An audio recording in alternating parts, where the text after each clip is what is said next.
told your friend you're not okay. Hello friends, welcome back to the channel. ઘરને clean અને organise રાખવું આપણા બધાને જ પસંદ હોય છે. તો આજે હું તમારી સાથે એવી ટિપ્સ શેર કરીશ જે તમારા ઘરને ક્લીન અને ઓર્ગનાઇઝ રાખવામાં તમારી હેલ્પ કરશે. તો ચાલો વિડીયોની શરૂઆત કરીએ. આપણા બધાના ઘરમાં આપણે પ્લાન્ટ તો લગાવેલા જ હોય છે, પછી તે ઇન્ડોર પ્લાન્ટ હોય કે આઉટડોર પ્લાન્ટ હોય. અને પ્લાન્ટ લગાવવા માટે આપણે આવા ગમલાનું યુઝ કરતા હોઈએ છીએ. પણ એ ગમલાની ક્લિનિંગ તરફ આપણું ધ્યાન જ નથી જતું અને તડકાના કારણે તેમજ ધૂળના કારણે એ એકદમ જૂના થઈ જતા હોય છે. તો એને આજે આપણે સરસોના તેલથી સાફ કરીશું. તો મેં અહીંયા કને એક ટીશ્યુ પેપર લઈ લીધું છે અને ટીશ્યુ પેપર ઉપર આપણે થોડું સરસોનું તેલ લઈ લઈશું. હવે આ સરસોના તેલથી આપણે આ ગમલાને એકદમ સારી રીતના ક્લીન કરી લઈશું. સરસોના તેલની હેલ્પથી આપણા જે ગમલા છે એકદમ જ નવા જેવા થઈ જાય છે. તમે અહીંયા કને કોઈ પણ વેસ્ટેજ કપડાનો યુઝ કરી શકો છો. તો તમે જોઈ શકો છો કે આપણા ગમલા છે એકદમ જ નવા જેવા થઈ ગયા છે. જો તમે ડેલી બૂટ પહેરતા હોય તો બૂટમાંથી ખરાબ વાસ આવવાની પ્રોબ્લેમ આપણે ફેસ કરવી પડતી હોય છે અને ઉનાળામાં ખાસ કરીને આ પ્રોબ્લેમ વધી જતી હોય છે. તો એના માટે આપણે આજે એક સિમ્પલ હેક્સ ફોલો કરીશું.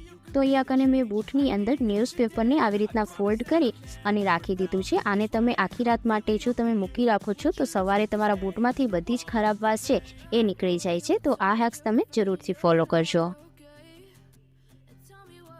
આપણા ઘરની અંદર આવા કેટલાય બેલ્ટ હોય છે કે જે તૂટી જતા હોય છે અને એને આપણે ફેંકી દેતા હોઈએ છીએ, પણ એને આપણે રીયુઝ પણ કરી શકીએ છીએ. તો મેં અહીંયા કને એક બેલ્ટ લઈ લીધો છે જે નીચેથી ડેમેજ થઈ ગયો છે. તો એ જે જગ્યાથી ડેમેજ છે ત્યાંથી આપણે એને પહેલાં કતરથી કટ કરી લઈશું, જેથી એનો ખરાબ પાર્ટ છે એ નીકળી જાય.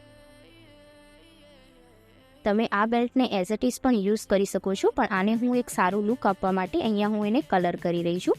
તો અહીંયા કને મેં એક્રેલિક કલરનો યુઝ કર્યો છે. તો અહીંયા મેં વ્હાઇટ કલર લીધો છે. તમે તમારી પસંદનો કોઈ પણ કલર લઈ શકો છો અને જો તમારે કલર ના કરવો હોય તો તમે એમ પણ એને યુઝ કરી શકો છો. તો અહીંયા કને આપણે વ્હાઇટ કલરની હેલ્પથી બેલ્ટને સારી રીતના પેન્ટ કરી લઈશું. બેલ્ટને પેન્ટ કરવાથી એને એક એકદમ નવું જ લુક મળી જશે અને એને આપણે રીયુઝ કરશું તો એ દેખાવમાં પણ ખૂબ જ સરસ લાગશે અને આપણું ઓર્ગનાઇઝેશનનું પણ હેલ્પ કરશે. I know you told your friend you're not okay. And tell me what's wrong and why you not. તો અહીંયા કને તમે જોઈ શકો છો કે મેં બેલ્ટને એકદમ વ્હાઇટ પેન્ટ કરી દીધો છે.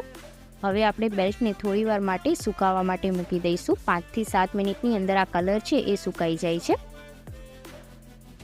તો જોઈ શકો છો પેન્ટ સુકાઈ ગયો છે. હવે આપણે એને યુઝ કરી લઈએ. તો અહીંયા કને મેં ડોરની પાછળ એક ડબલ સાઇડેડ હૂક લગાવી દીધી છે. આ હૂકની અંદર બેલ્ટને આપણે હેંગ કરી લઈશું અને આપણા જેટલા પણ ક્લચર હોય છે, જેમ કે ક્લચર છે, પીનો છે, એ બધી વસ્તુને આપણે આ બેલ્ટની અંદર સારી રીતના ઓર્ગનાઇઝ કરીને રાખી શકીએ છીએ, જેથી એક જ જગ્યા પર આપણને આપણી વસ્તુ પણ મળી જાય અને એ વધારે જગ્યા પણ નથી રોકતા.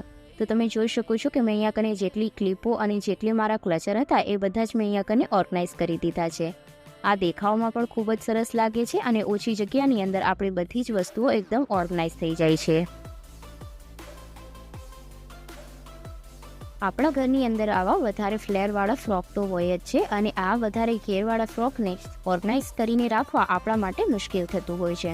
જો તમે એને એમ જ વોર્ડરોબની અંદર હેંગ કરો છો તો એ જલ્દીથી મેલા અને ખરાબ થઈ જાય છે અને જો તમે એને એમ જ ફોલ્ડ કરીને રાખો છો તો એ વધારે જગ્યા રોકે છે. તો એને આપણે સારી રીતના ઓર્ગનાઇઝ કરીને રાખવા માટે સૌથી પહેલાં જે એના બેલ્ટ છે એને આપણે સારી રીતના બાંધી લઈશું, જેથી એ સિકોડાઈ જાય. અને હવે આપણે એને નીચેથી સારી રીતના ફોલ્ડ કરી લઈશું.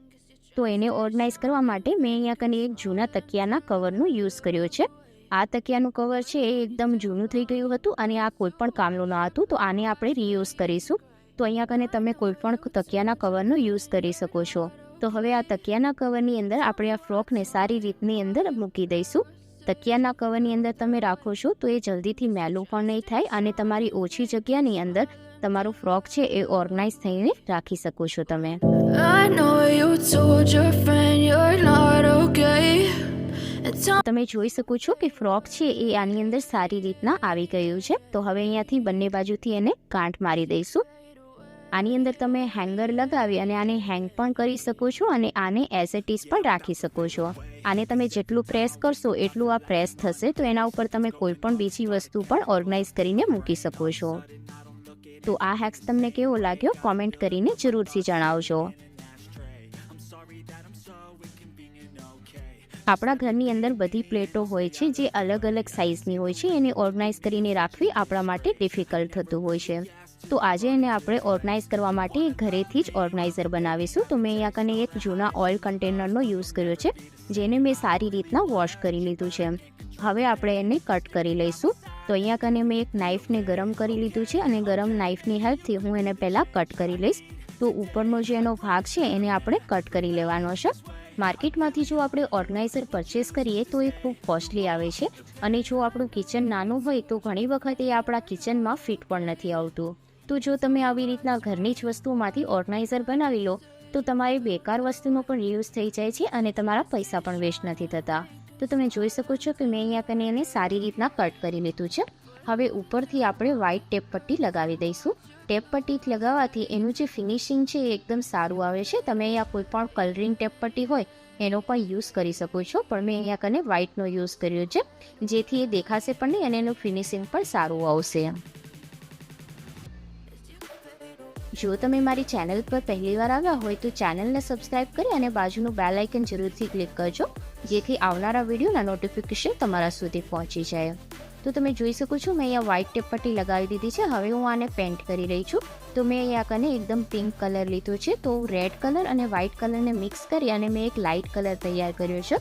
તમે અહીંયા કને કોઈ પણ કલર છે એ લગાવી શકો છો, પણ જો લાઇટ કલર લગાવશો તો એનું લુક છે એ ખૂબ જ સરસ આવે છે. તો મેં અહીંયા કને પિંક કલર લીધો છે. આપણે એને પેન્ટ કરી લઈશું જેથી એનું લુક છે એ સારું આવે. તો તમે જોઈ શકો છો કે મેં અહીંયા કને પિંક કલર છે એ પૂરા ડબ્બા પર સારી રીતના કરી લીધો છે. તો તમે જોઈ શકો છો કે મેં અહીંયા કને જે ઓર્ગનાઇઝર છે એ બનાવીને રેડી કરી લીધું છે. મેં અહીંયા કને બ્લેક કલરથી અહીંયા ડોટ લગાવી દીધા છે અને વચ્ચે મેં અહીંયા બ્લેક કલર લગાવ્યો છે. તો તમે અહીંયા કને કોઈ પણ શેપ આપી શકો છો કે કોઈ પણ ડિઝાઇન પણ બનાવી શકો છો. તો તમે જોઈ શકો છો મેં આ રીતની ડિઝાઇન બનાવી છે. તો આપણું 0 કોસ્ટની અંદર સારું એવું ઓર્ગનાઇઝર બનીને રેડી છે. હવે અહીંયા કને પાર્ટ બનાવવા માટે મેં અહીંયા કને કાર્ડબોર્ડનું લઈ લીધું છે.